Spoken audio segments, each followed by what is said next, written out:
नमाज के बाद के अज़कार, एक बार अल्लाह अकबर कहना और ऊंची आवाज में। इब्न अब्बास कहते हैं मैं नबी सल्लल्लाहु अलैहि वसल्लम की नमाज के मुकम्मल होने को तकबीर की वजह से समझ जाता था, यानी सलाम फेरने के बाद आप अल्लाह अकबर कहते। नंबर 2, 3 बार अस्तगफिरुल्लाह कहना, मैं अल्लाह से बख्शिश मांगता हूँ। सोबान कहते हैं कि रसूलुल्लाह सल्लल्लाहु अलैहि वसल्लम जब अपनी नमाज से फारिग होते थे तो 3 मरतबा इस्तिगफार फरमाते।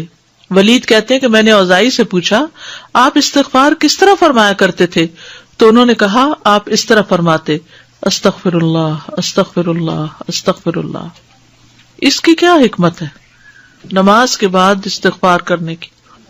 इस्तिगफार का मतलब है बख्शिश मांगना, यानी अगर कोई हमसे गलती हो गई है, भूल चूक हो गई है, तो अल्लाह ताला उसको माफ कर देना और हमारी नमाज कबूल कर लेना गलती माफ करके।